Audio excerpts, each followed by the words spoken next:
At this time, my name is Lieutenant Nathaniel Rodriguez, and on behalf of the New Bedford Police Department, I would like to welcome everyone here to the main library this morning for the swearing-in of our 6 newest officers.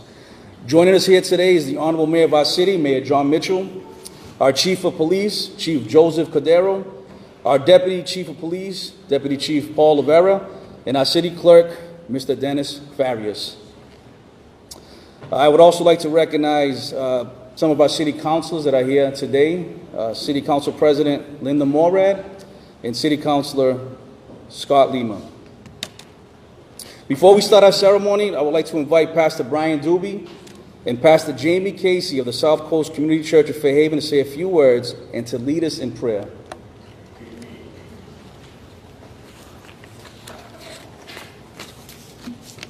Good morning. It is an honor to be here this morning to be a small part of this ceremony. I want to congratulate each of you. You've chosen not just a job, but a noble, honorable profession. Hold your heads up high. I'm grateful for men and women like yourselves who've committed yourself to a life of service. Jesus tells us there's no greater love than to be willing to lay down our lives for another. Our hope and prayer is that this may never be the case, but I want you to know that on behalf of your community, we are grateful. The world is a safer place, a better place because of you and others like you. Paul tells us in Romans 13, let everyone be subject to the governing authorities, for there is no authority except that which God has established. The authorities that exist have been established by God. And in verse 4, he says, for the one in authority is God's servant for your good. May you see yourselves as the Lord's servant for good. There will be tough times, and may you find your strength in the Lord. You will find yourselves weary. May you find your rest in the Lord. And when things trouble you, may you find your peace in the Lord. Know that there are millions of men and women around the world that will be praying for you daily. May you serve with integrity. Everyone here wishes you much success in your law enforcement careers. Jesus says in Matthew 5:9, blessed are the peacemakers, for they shall be called the children of God. May the Lord protect you and bless you, and when you encounter those who have lost your way, may you be used of God to help them find their way home. Thank you very much. Please bow with me in prayer. Lord, we thank you for this group of people who have decided to embark on this journey to protect and serve their community. We ask you, God, to protect them, to keep them safe, Lord, as they protect us. We ask you to bless them with wisdom and discernment. Help them, Father, to exercise good judgment in all and every situation. Continue, Lord, to grow them in compassion and integrity. Do not allow them to harden over time or become indifferent to the needs of the people that they will be serving. We ask you, Lord, to unite them under this badge and most importantly under you, that they would understand that this task, this noble cause that they have chosen is of the utmost importance. We ask you to protect their families and help them, Lord, to guide their families as well and to protect their families as well. We ask you to bless them now as they take on this great responsibility of serving and protecting our community.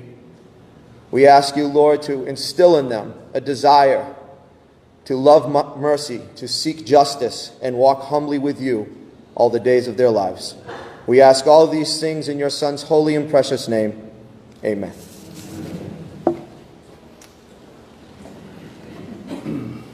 Thank you, Pastor Doobie and Pastor Casey. The 6 officers who stand before us here today graduated from the Massachusetts State Police Academy on Friday, September 14th.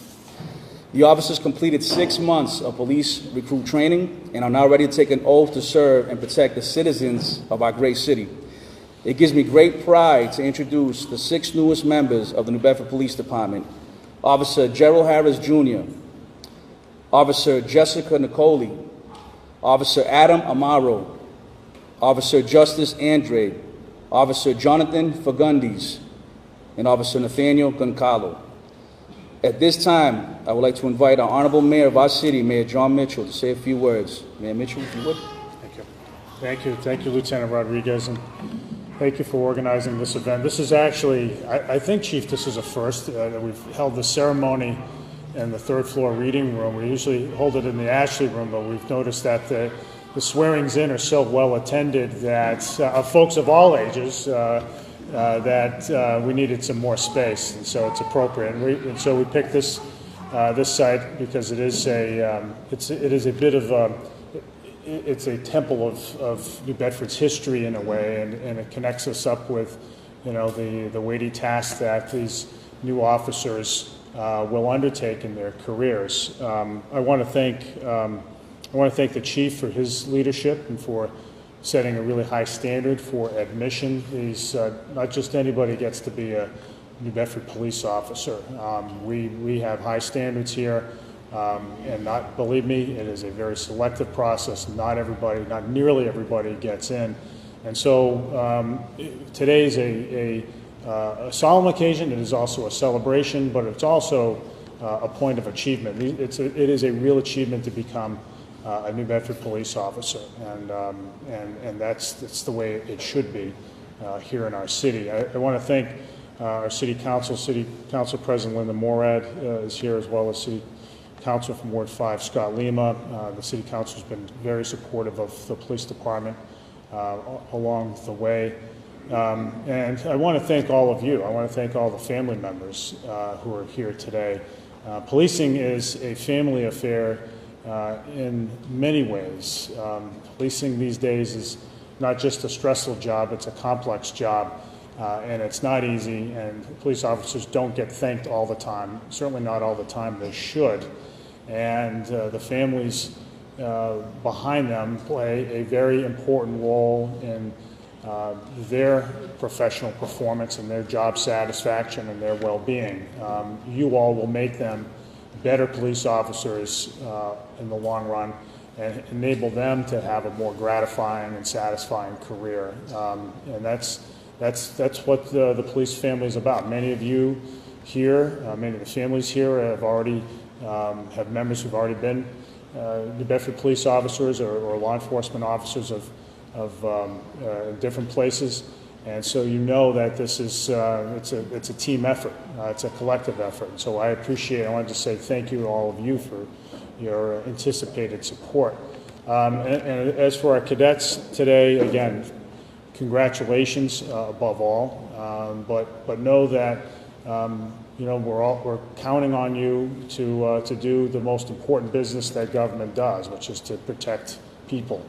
And know that this is a city government that considers what you do the first business of government, and considers what you do to be important to everything else that we do. We talk in our city often about the work of economic development, the reform of our school system, the elevating of the city's quality of life, whether it's in our public spaces like our parks or through events and placemaking and all that stuff. But none of it works. None of it happens unless people feel safe in their community. It just doesn't happen. And so the role that officers play is huge. And again, there will be most of the things that you will do on a day-to-day basis will go unnoticed by the public. You won't get your name in the paper if you spend a little extra time looking into a noise that you hear on a couple of blocks over, and you're not going to get people applauding on Facebook if you take a little extra time just to sort of monitor things in a particular neighborhood. There are countless examples, but we will know over time when we continue to enjoy a city that is safe and where neighborhoods thrive. We'll know that is possible only because, or in large part because of the work that you do. And so we're very proud of the work our department does. We are grateful for your dedication by taking the oath today. That you are agreeing to undertake something that's of utmost importance, and know that you have your community behind you all the way. So thank you. Congratulations to everybody today.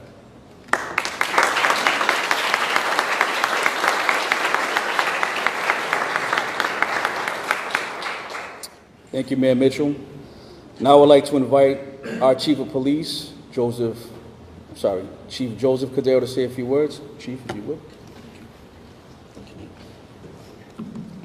Thank you, Lieutenant Rodriguez. I'd like to, first of all, thank Mayor Mitchell for his continuous support of our police department and the men and women of our department. I'd also like to thank the City Council, as the Mayor said earlier, has been extremely supportive of our department and our men and women, especially today. Councilor Lima was here with us, and Council President Linda Morat. I don't think she's ever missed one of these. Am I right, Linda? You know, we really appreciate your support. Thank you. But to moms, dads, brothers, sisters, cousins, friends that are here, I want to thank you for supporting these 6 candidates that got them to this point. The process to become a police officer is long and difficult. And then when you get in the academy, as I'm sure they told you when they came home every weekend, I don't think the word difficult really describes it.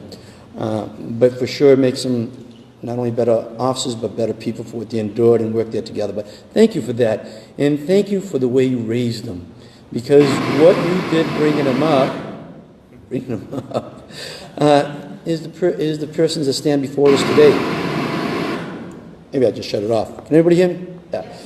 They're the person that are here before us today. They're the people, the characters that you instilled in them. Those life lessons are the ones that carry them not only through the academy, but more importantly, is what's going to carry them throughout their 32 years here with us, or plus with our police department. We're out there working with our community. So for that, I thank you. And I thank you ahead of time, as I always say, because now more than ever, they are going to need your support. This is a tough job. It comes with big rewards, but there is big risks. There's big risk physically, emotionally, and mentally. There's a big strain on our folks. So now more than ever, they're going to need your support. You know them better than we do. So you need to know when they get a little stressed out. You need to encourage them to take their vacation and not work, not take overtime or details, to spend a little downtime, not to forget what brings happiness to them in their life, their family, their friends, their hobbies, going to church. All those things that we need you to be there, Jiminy Cricket, and remind them. Well, push them in that right direction, because it's easy to get engulfed in this profession of helping people and working and overtime and details and helping. Now we forget to take care of ourselves, our health, physically, our mental health, and our emotional health. So I thank you ahead of time for looking out for them, because the healthier they stay, the more better performance they're going to give us. So I thank you for that. For our new officers, well, first of all, let me tell you a little bit about them. You know, when we go to these academies, we talk about the Bedford police officers being the finest, the best. And this crew here is second to none. When we got to graduation on Friday at the State Police Academy in Sturbridge, to lead the ceremony, 2 of our officers, Officer Fagundes, Jonathan Fagundes, and Adam Amaro, led us in the national anthem. Let me tell you, beautiful voices. We got to watch out that they don't get some kind of record contract, because they were that good. But they were shining. That's what was representing New Bedford. Nobody else. Class of 80, those 2. As the ceremony proceeded, the 80-student class elected Jonathan Fagundes to lead them in representing them, giving their class speech. And I tell you, he delivered. He delivered with his words. He delivered how he presented himself. He delivered in how he timed it. It was impressive. And then shortly after, as the ceremony continued, he started to give out awards, firearms, academic, physical awards. And again, we won another award there. Our own now, Gerald Harris, won the Superior Performance Motivation Award. How do you get that? A secret ballot of your peers. What an incredible award that is. As you can see, these 6 officers are starting out of the gate, full-fledged, full speed. They're leading amongst their peers, they're working together, and they're representing our city greatly. We can expect great things from them. Not only that, I got to say, we got a pretty good-looking crew out there. So if we're going to start a calendar, we've got 6 months already covered, but that's how we're going to do that. But to our officers, I want to welcome you to our wonderful family here that we have. And it is a wonderful family. But we are a family nonetheless with our ups and downs. And we will take good care of you, but we depend on you taking care of us as well and of each other over the next 32 years. You just spent 6 months learning all kind of stuff, academic curriculum, first aid, how to drive a cruiser, criminal law, motor vehicle law, and on and on and on. But this job isn't just purely academics. You can't approach it that way. It's great that you have the knowledge, but you've got to apply to that knowledge your heart. There's a thing called heart intelligence. They're studying it now. They're saying we're sending tons of messages from our heart to our brain, thousands of messages every day. The point I'm trying to make, to do this job effectively, you can't just, it's not just black and white, because we're dealing with people.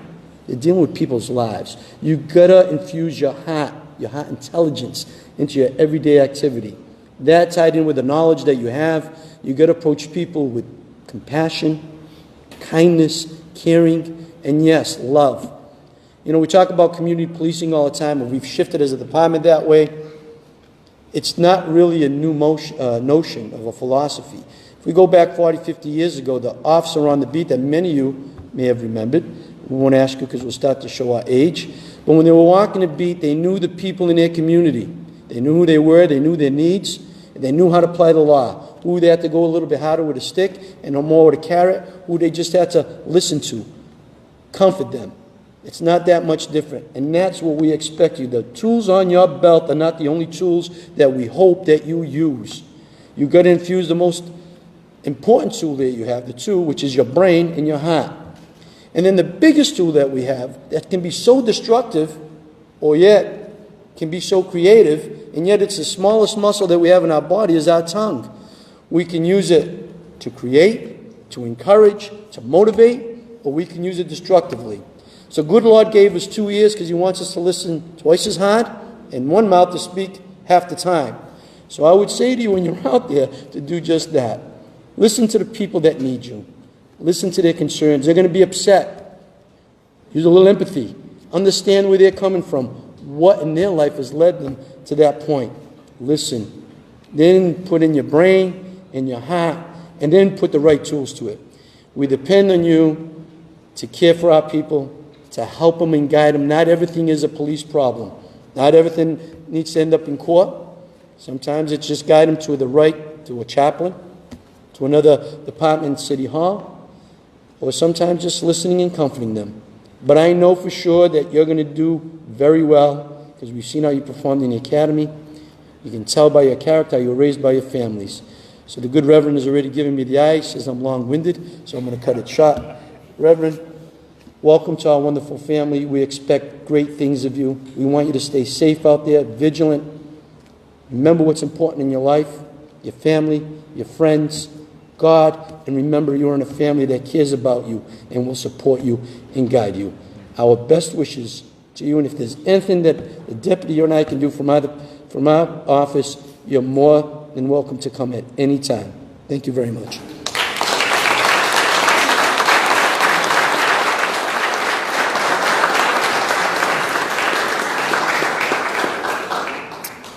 Thank you, Chief.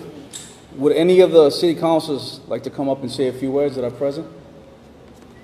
City Council President Linda Morad. Thank you, Lieutenant. Good morning, everyone. Good morning. Oh, come on now. This is a celebration. Good morning, everybody. Good morning. As the City Council President, I'm joined today by two of my colleagues, Councilor Ward 5, Scott Leamer, and Councilor at Large, Ian Abreu. And we're here to welcome the 6 newest New Bedford employees to the City of New Bedford. We look forward to a long and distinguished career on each one of these fine young men and lady. And we hope that they will, as the Chief said, join the police department of the City of New Bedford, hit the ground running, and serve the citizens and the residents of the City of New Bedford. You join a police department with heart, Every single day, as was mentioned before, the men and women of the City of New Bedford's Police Department, Fire Department, and EMS are unsung heroes. They do lots of tasks and lots of giving of themselves that go unnoticed. I look forward to you joining that department, to bringing your heart to the residents of the City of New Bedford, and to serving as well. Council Chair of the Public Safety Department, Brian Gomes, will have you into the City Council chamber on September the 27th, so the rest of my colleagues and I can officially welcome you to the City of New Bedford. To the families that are in the audience today, thank you for giving us your son and your daughter. We appreciate them coming to the City of New Bedford to serve us. Keep them safe. Keep your support of them strong. They will need it. And we look forward to seeing all of these fine young new employees at the first graduation service where they're promoted to the next rank. And hopefully among us here one day is a new chief of the City of New Bedford. Congratulations to all of you.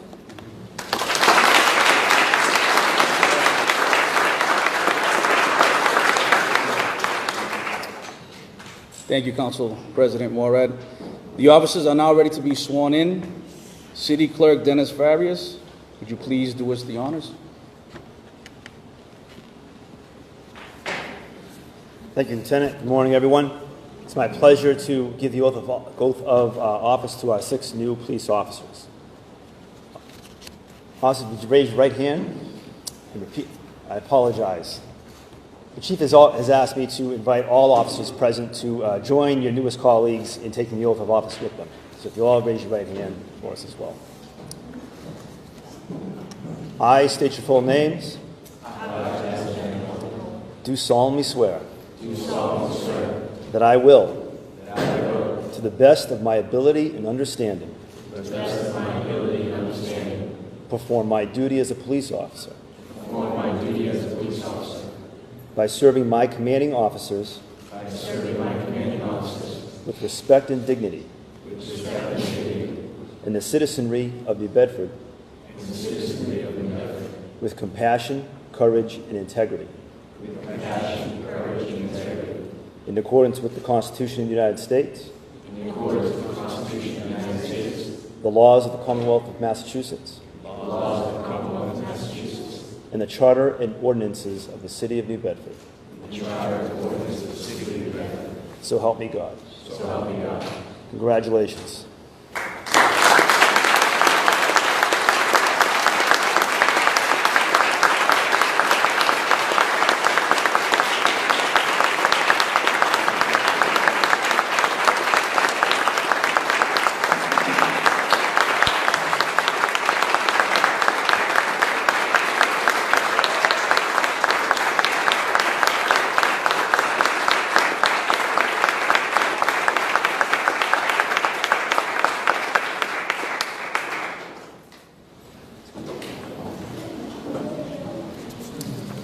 Thank you, City Clerk Farias, for that. Ladies and gentlemen, please join me by officially congratulating our newest 6 officers. I would like to thank everyone for coming out, showing support, and I'm proud of these 6 newest officers. So, round of applause again for them. Thank you for coming out.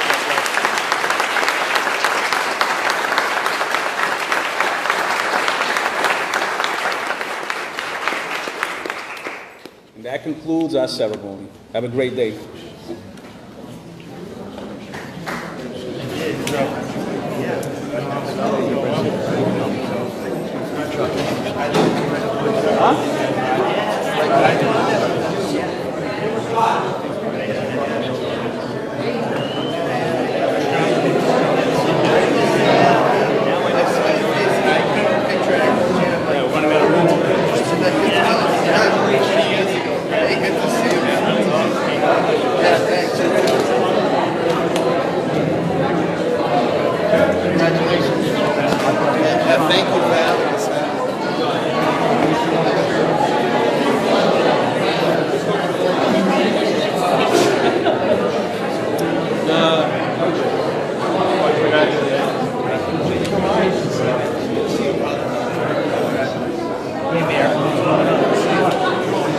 Sign my ordinance yet or what?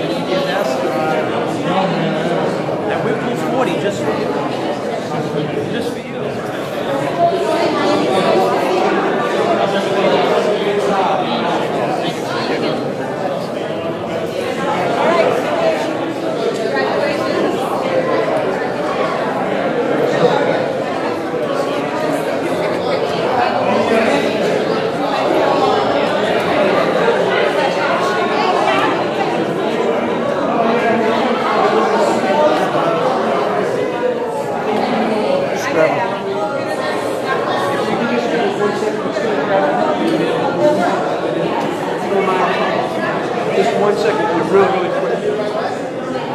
Nate?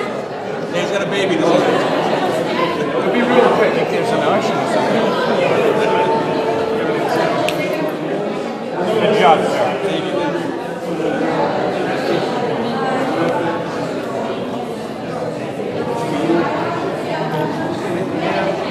Ian, how you doing? Here, Rev. Good to see you.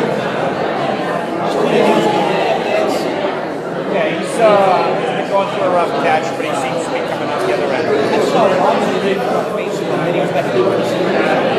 He's actually been in the hospital now for about 2 weeks. He ended up with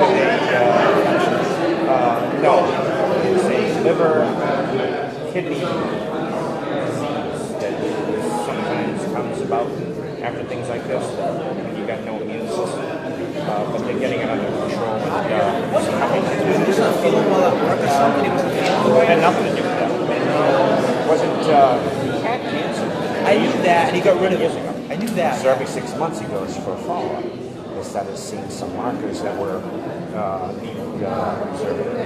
And when they tested them, that's when they found out he had huge lymphoblastic myeloma. But he's in remission, I understand. Well, what it was really about was he wanted to since he got started. It's not about being in remission right now. He's got nothing there. But he has a